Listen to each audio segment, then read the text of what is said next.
और के लिए कुछ करने से ज्यादा खुशी मुझे किसी बात में नहीं होती, पर मुझे ये भी पता है मुझे अपने लिए भी कुछ करना है।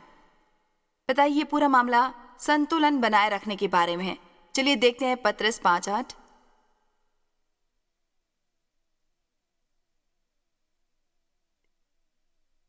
सचेत रहो और जागते रहो। इसका मतलब है अनुशासन।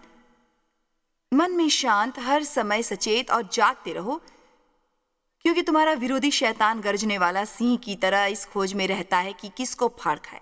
तो अब देखते हैं, ये शास्त्र वचन मेरे ख्याल से बहुत महत्वपूर्ण है और मैंने ये देखा विस्तारित बाइबल में कुछ 35 साल पहले जब मैंने सचमुच बाइबल का अध्ययन शुरू किया। और मैं आपको बता दूं कि अपने जीवन में संतुलन रखना शायद सबसे चुनौतीपूर्ण भरा काम होता है जो हमारे सामने है। जब भी किसी भी संतुलित कार्य के बारे में हम सोचते हैं, हम बहुत गहरी सोच में डूब जाते हैं और ज्यादा ही शैतान के खेल का मैदान है। आप याद रखें कि जितना हम शैतान को मौका देते हैं हमारे दिमाग में अपना घर बनाने के लिए, वो उसका उतना ही इस्तेमाल करता है। यदि आप बहुत ज्यादा पैसा खर्चते हैं तो ये एक समस्या है। यदि आप अपने ऊपर पैसा नहीं खर्चते तो ये एक समस्या है। यदि आप इतने नील और क्लीन है कि आप बस सारा समय सफाई करते रहते हैं तो ये एक समस्या है। अगर आप सफाई नहीं करते तो वो भी एक तरह की समस्या है। मतलब आप कुछ करते हैं तब भी वो समस्या है। आप में से कितने ये समझते हैं कि जो मैं कह रही हूं कि आपको संतुलन बनाए रखना है अपने जीवन के हर क्षेत्र में। मेरे ख्याल से हमें व्यायाम करना चाहिए, पर आप ज्यादा ही व्यायाम कर सकते हैं। देखिए, आपको बाइबल का अध्ययन करना चाहिए। मेरे ख्याल से ये बाइबल स्टडी ग्रुप में होना चाहिए। आप कर सकते हो, पर आपको असल में ये उतना ही करना चाहिए। कुछ लोग बहुत ज्यादा आत्मिक हो जाते हैं कि वो कुछ ज्यादा ही आध्यात्मिक बन जाते हैं, बहुत ज्यादा आध्यात्मिक। फिर इससे किसी की मदद नहीं होती क्योंकि वो खुद की ही मदद नहीं कर पाते। हमें सीखना है कि संतुलन कैसे बनाए रखना है। यीशु हमारी परवाह करते हैं हर क्षेत्र में। हमारा एक भौतिक शरीर है, आपको उसकी देखभाल की जरूरत है। यदि आप जो आपके पास है उसे थका देंगे, फिर आपके पास कोई मशीन नहीं रह जाएगी जिसके सहारे आप धरती पर रह सके। अब किसी स्टोर में जाकर दूसरा खरीद नहीं सकते, ये इस तरह काम नहीं करता। मेरे ख्याल से आपको ये बात समझ लेनी चाहिए।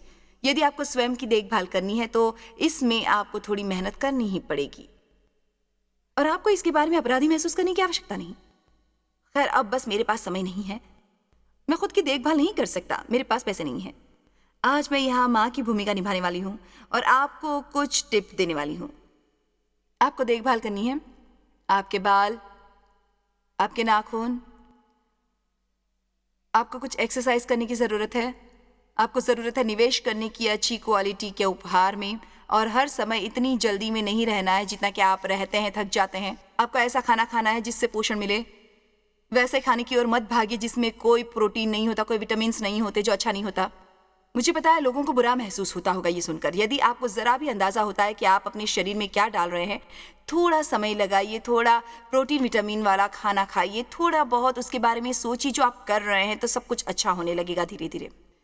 समय निकालिए अच्छी क्वालिटी का खाना खाने के लिए, थोड़ा पैसा खर्च कीजिए कुछ अच्छा सामान लेने के लिए। तुम लोग मेरी तरफ देख रहे हो। इसका यीशु से क्या लेना देना? मैं बस चाहती हूं कि आप यीशु के बारे में बताएं।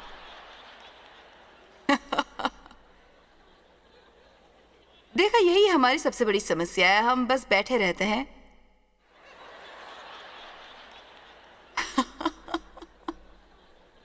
ऐसा ही करते रहते जैसे यीशु यीशु यीशु यीशु, और फिर हम जरा भी बुद्धि का इस्तेमाल नहीं करते, कोई भी कॉमन सेंस नहीं।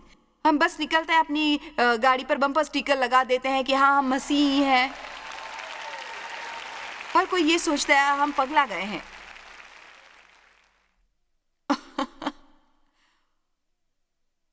ओह गॉड, लोग हर समय मेरे से पूछते हैं, हर बार जब मैं इंटरव्यू देती हूँ। असल में 10 प्रश्न हैं, मैं सब नहीं बता पाऊंगी। मुझसे हमेशा पूछा जाता है आप अपनी प्राथमिकताएं कैसे बनाती हैं। इस मिनिस्ट्री, एक पत्नी और एक मां के साथ में, एक लेखिका, और ये सब कैसे कर पाती हैं आप? और मेरे पास परमेश्वर ने मुझे सही जवाब दिया है। मैंने कहा मैं हमेशा उन्हें ही सुलझाती रहती हूँ। मेरे ख्याल से बस मेरी प्राथमिकताएं स्पष्ट हैं। शायद आज आपके सामने स्पष्ट हूँ। मुझे क्या करना है मुझे पता है, क्योंकि हमारे ऊपर बहुत से दबाव होते हैं क्या करना है क्या नहीं करना है, पर हमें वो करना चाहिए जिससे हमें आनंद मिलता हो। हमें खुद के लिए भी कुछ करना चाहिए, खुद के ऊपर पैसे खर्च करने चाहिए, खुद को आनंद लेने के लिए छोड़ना चाहिए। देखा, मैंने कहा था ना तुमसे, तुम्हें ये संदेश पसंद आएगा। आप में से कुछ अभी तक श्योर नहीं आप क्या चाहते हैं, मैंने क्या सोचा था। टीवी पर देखने वाले कुछ दर्शक भी ऐसे ही होंगे, मैं सच कह रही हूं ना। पूरी बात यह है कि हमें वो सब चाहिए। ये कहलाता है परमेश्वर के वचन का संपूर्ण मशवरा। कभी समय होता है कुर्बानी देने का। कई बार आपको कहना पड़ता है, नहीं मुझे थोड़ा अवकाश लेने की जरूरत है, मुझे ये करने की जरूरत नहीं है, मुझे वो करना है जिसमें मुझे आनंद मिले। मैं थका हूं, मैं जरा सो रहा हूं। यदि आप थक गए हैं बिना कुछ करते हुए, हमेशा उस नकार की बातों से निपटते हुए, और आप उस किस्म के इंसान हैं जिसे पसंद है जो कुछ मिला उसमें रहने का, आप कुछ देर के लिए मुझे नहीं देखेंगे। मैं खुद की देखभाल करने वाली हूं।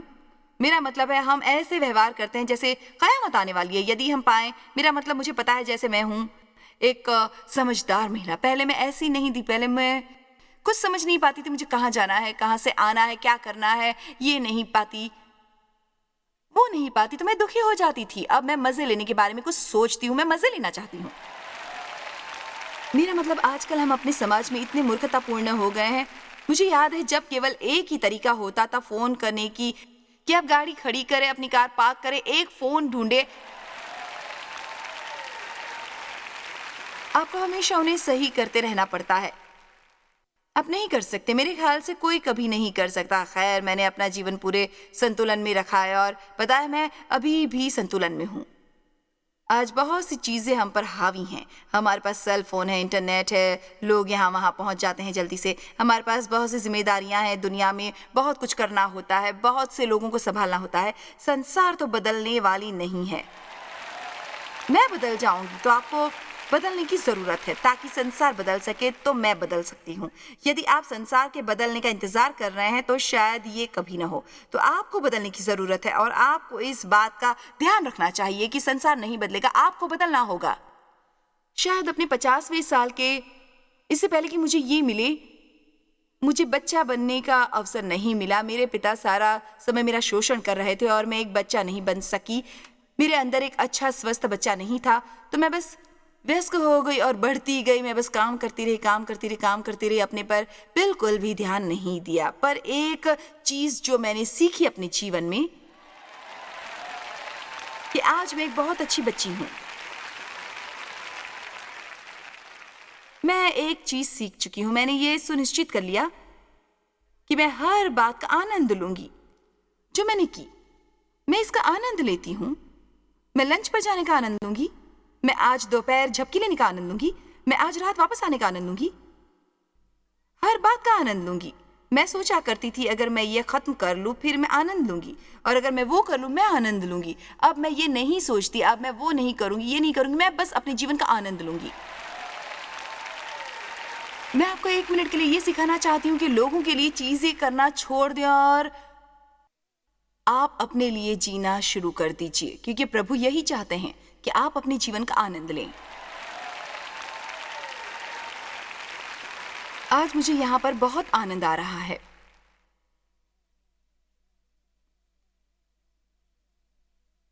आप में से कुछ अपने को छोटी छोटी कुछ बातों के लिए वंचित कर रहे हैं।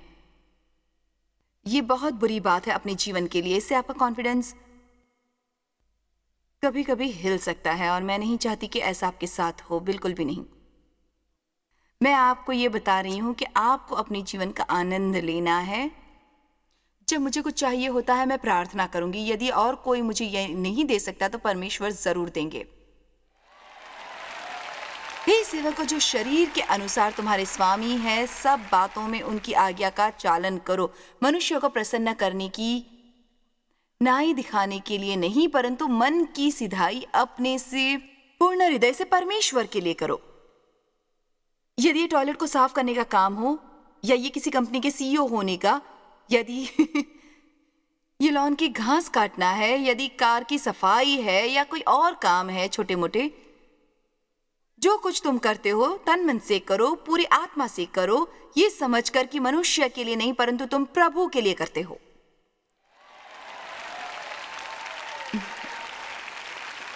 क्या मैं आपको कुछ बता सकती हूँ? और मुझे उम्मीद है ये ऐसा नहीं लगेगा। प्लीज मुझे गलत मत समझिएगा। मैं तकरीबन मुफ्त हूं, आपको अनप्लग करने की जरूरत है। और ज्यादा ही इसकी चिंता करने से कि आप क्या सोचते हैं कि मैं आजाद हूं, और जब आप आजाद होते हैं जो आप हैं वो होने के लिए, फिर मैं ईमानदारी से कहूं तो मैं सचमुच यहां परमेश्वर के लिए हूं, क्योंकि मेरे ख्याल से वो चाहते हैं कि मुझे यहीं पर होना चाहिए। और यदि आप सीख सकें, मुझे ये सीखने में इतना समय लगा और इतना दुख उठाना पड़ा जो मैं आपको बताना चाहूंगी। यदि आप सीख लें हर बात जो आप करते हैं एक के लिए करना, हर बात जो आप करते हैं परमेश्वर देखता है, और हर बात जो आप करते हैं मगर आप करें वो दिल के रवैये से, परमेश्वर आपको इनाम देंगे। पर यदि आप वो करते हैं लोगों को खुश करने के लिए, आप उन लोगों से वो नहीं पाएंगे। सारा समय, ज्यादातर समय वो जो आप सोचते हैं कि आपको मिलना चाहिए, और आप निराश होंगे और आप नाराज हो जाएंगे और आप उन पर क्रोधित होंगे, और वहां कई तरह की रिश्तों की समस्याएं होंगी, और आपको बस जरूरत है परमेश्वर से अपने संबंध को संवारने की, उसे निखारने की। बस परमेश्वर के साथ संबंध अच्छा होना चाहिए, आप सब कुछ अच्छे से कर पाएंगे।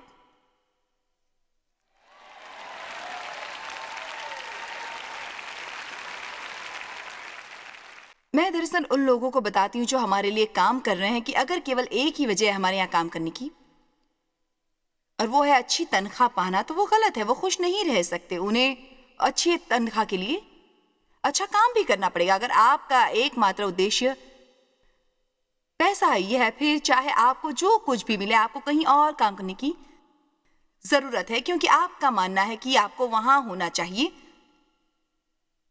आपको वहां काम करने की जरूरत है, क्योंकि आप मानते हैं कि ये एक असाइनमेंट है परमेश्वर की ओर से।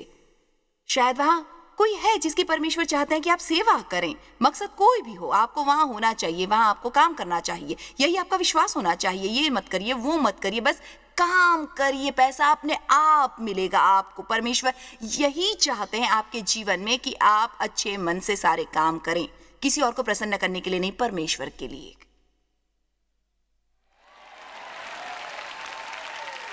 मुझे पता है अपनी प्रशंसा सुनना सबको अच्छा लगता है।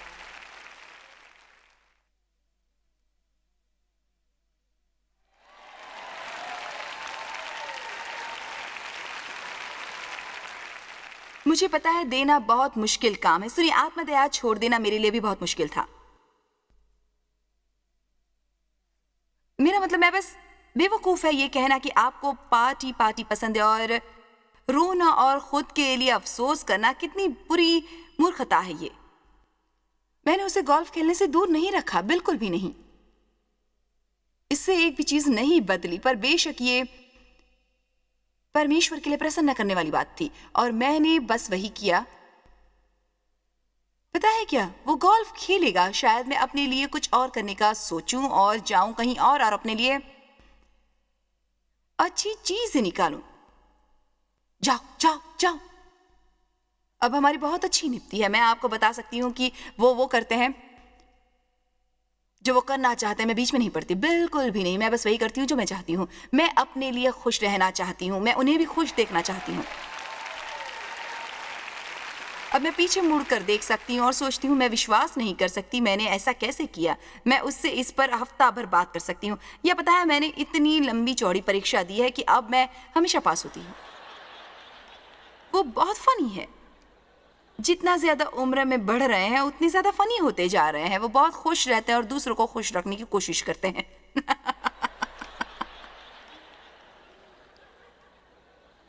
आपको पता है, एक बात और है, मैं एंजॉय करती हूँ अपनी उन बातों की सूची में जो मेरी मनपसंद है। और मैंने इस अपनी लिस्ट में डाल रखा है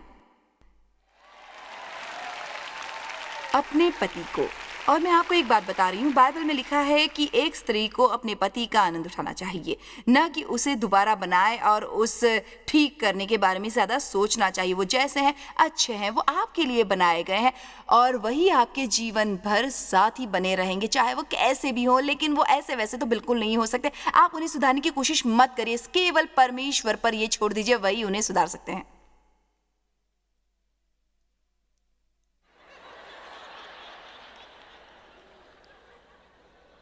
हर बार जब आप किसी के लिए कुछ करते हैं और आप उसके बारे में शिकायत करते हैं, आप अपना फल खो देते हैं।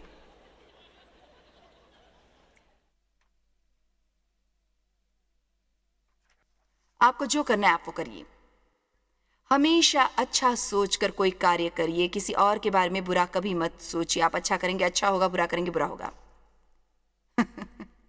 आप अच्छा करिए, आप अच्छा करिए। हर बार जब आप किसी के लिए कुछ करते हैं और आप उसके बारे में शिकायत करते हैं, आप अपना फल खो देते हैं।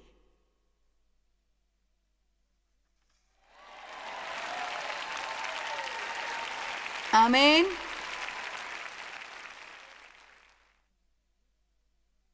ऑलराइट, तो चलो नीति वचन 31 पर। अब भाइयों, आपको 1 मिनट के लिए मुझे झेलना पड़ेगा क्योंकि ये संपूर्ण स्त्री के लिए है। पर यहाँ जो सिद्धांत है वो बस नारी पर लागू होता है। एक मर्द वाला रवैया यहाँ रखिए। मैं यहाँ बैठकर नीति वचन की महिला के बारे में नहीं सुनने वाली, क्योंकि मैं आपको दिखाने वाली हूँ कि वहाँ कैसी थी और मैं आपको यकीन दिलाने की कोशिश कर रही हूँ कि इस तरह का इंसान हमें बनाना चाहिए। ये महिला मुझे सचमुच गुस्सा दिलाया करती है। मैं आपसे मजाक नहीं कर रहा। जब मैं पहल वचन की गंभीर स्टूडेंट बनी, मैंने सोचा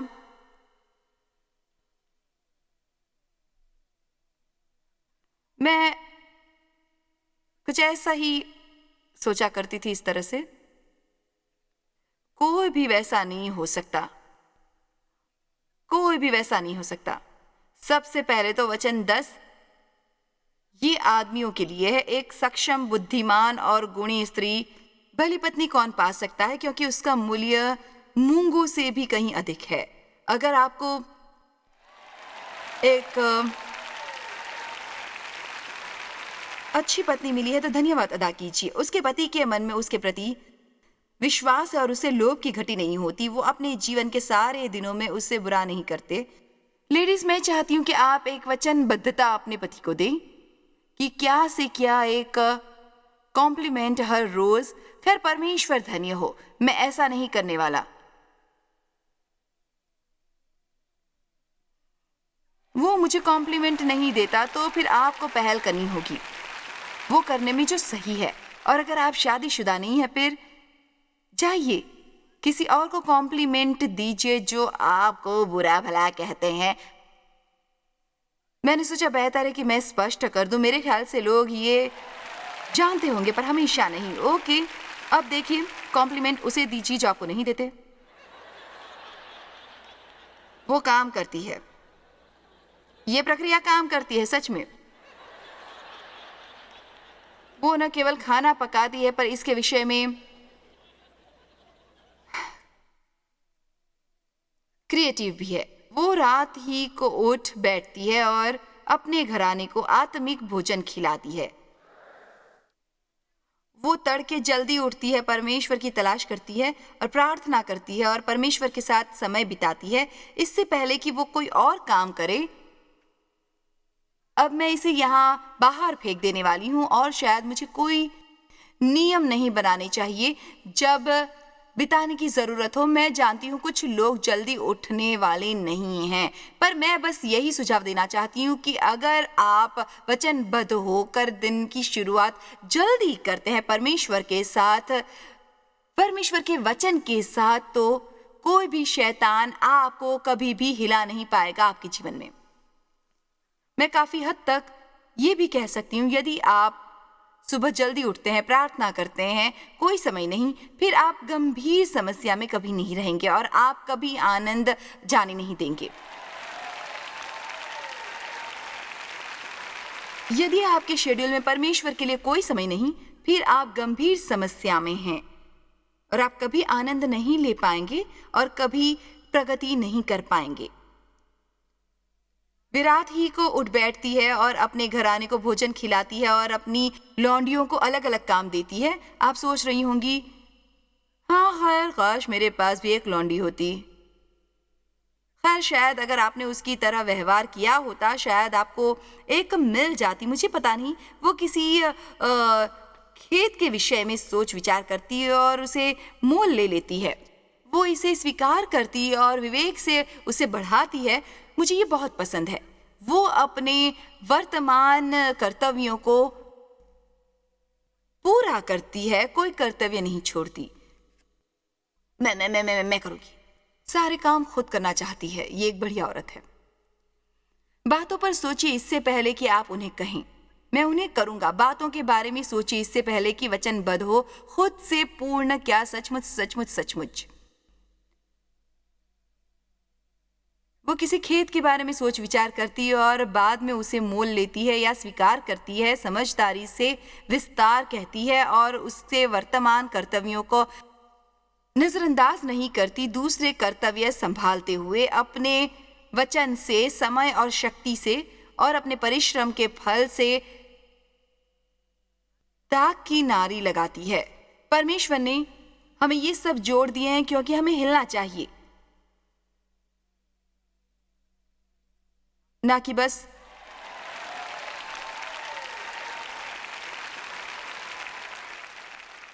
और वो अपनी बाहों को दृढ़ बनाती है। मैं अपनी मांसपेशियां दिखाना पसंद करती हूं। वो परख लेती है कि मेरा व्यापार लाभदायक है। ये किस लिए किया जाता है? परमेश्वर के साथ और परमेश्वर के लिए। परमेश्वर के साथ और परमेश्वर के लिए। यहाँ ये नहीं लिखा है कि वो अपने परिवार के लिए कर रही है। वो भी नहीं लिखा कि वो ये तनख्वाह पाने के लिए कर रही है। वो ये सिर्फ अपने आप को खुश रखने के लिए कर रही है। उसका काम परमेश्वर के साथ और उसके लिए अच्छा है। रात को उसका दिया नहीं बुझता, बल्कि वो लगातार जलता रहता है। कष्टों, घटियों या दुख का, चाहे उसे समस्याएं भी हों, उसका घर, उसका जीवन रोशनी से भरा रहता है। उसका दिया नहीं बुझता क्योंकि उसके पास पहले से ही वो सब है जो चाहिए कष्टों से लड़ने के लिए। वो अटेरन पर हाथ लगाती है और चरखा पकड़ती है, मुंह से हार न मान ले। वो दिन के लिए मुट्ठी खोलती है और दृष्टि को संभालने का हाथ बढ़ाती है, चाहे ये शरीर, मन या आत्मा से हो। आप देख सकते हैं कि वो किस किस्म की है। वो लोगों को उत्साहित करती है, वो लोगों का ख्याल रखती है, वो गरीबों को देखती है, वो लोगों की मदद करती है, दूसरों की मदद करती है। खुद के बारे में हमेशा नहीं सोचती। घर संभालती है, बाहर के लोगों को संभालती है, प्रार्थना करती है, वो सब करती है। मैंने यहाँ टिप्पणी लिखी है, वहाँ अच्छे कपड़े पहनती है, अच्छे ड्रेसेस। वो शॉपिंग पर जाती है जब उसका पति सभा के देश की पुरनियों के साथ बैठता है, तब उसका सम्मान होता है। मुझे यकीन है कभी कभी डेव ये सुनकर तंग आ जाते हैं। क्या आप जॉयस मार के पति हैं? वो कहते उम्मीद है कि वो मेरी पत्नी है, पर ये मुद्दा सही उठाया गया है। वो बल और प्रताप का पहरावा पहने रहती है और आने वाले काल के विषय पर हंसती है। देखिए अच्छे ड्रेसेस। वो शॉपिंग को जाती है जब उसके पति सभा में देश के पुरानियों पर बैठते हैं, तब वो सम्मान पाती है। मुझे यकीन है कभी कभी डेव ये सुनकर पक जाते हैं कि क्या आप जॉयस मार के पति हैं? वो कहते हैं उम्मीद है वो मेरी पत्नी है। ये मुद्दा सही उठाया गया है। वो सबके वस्त्र बनाकर सोचती है, नहीं वस्त्र, अंग वस्त्रों नहीं।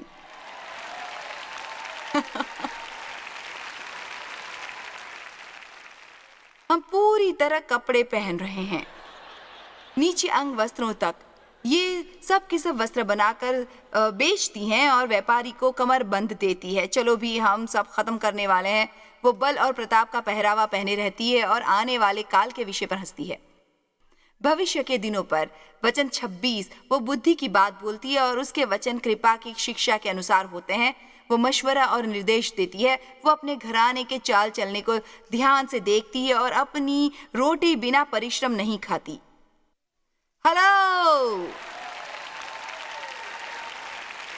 वो ऐसे मैं यहाँ बैठी नहीं रहूंगी। और अफसोस करती रहूंगी कि आप में कितने यहाँ देख रहे हैं जो मैं कर रही हूँ। वो अच्छी, संतुलित है, परफेक्ट, ओके। क्या व्यक्ति है! वो न केवल दूसरों की देखभाल कर रही है, वो खुद की देखभाल भी कर रही है। वो सबसे पहले उठती है, वो आत्मिक रूप से सुबह उठती है, वो अपना दिन प्लान करती है, उसकी कार्य रुचि बनाती है, जो उसको काम करने हैं, उसके पास सुंदर चीजें हैं, वो अच्छे कपड़े पहनती है, वो थोड़ा बहुत व्यापार में भी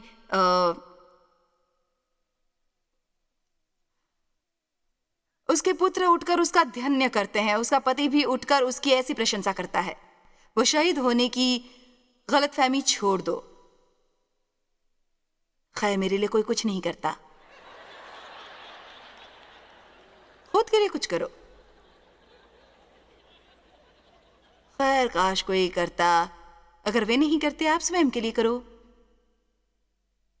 मैं इतनी तंग आ गई हूं इन सवाल के लिए जो मैं कर रही हूं। खैर, हम समय पर काम लेंगे। प्रार्थना कर और पता लगाएं कि कुछ संतुलन कैसा होता है, उस पर वचनबद्ध हो और ज्यादा दिखावा न करें। तो मैं बस आपसे कह रही हूं कि कुछ संतुलन लाएं और इस बात का ध्यान रखें कि आप खुद की देखभाल कर रहे हैं। तो भूलिए मत, आप दूसरों की देखभाल में बेहतर काम कर सकेंगी अगर आप स्वयं को भी शक्तिशाली बनाएंगी। तो आपको ये मंगवाना चाहिए। परमेश्वर आपको आशीष दे।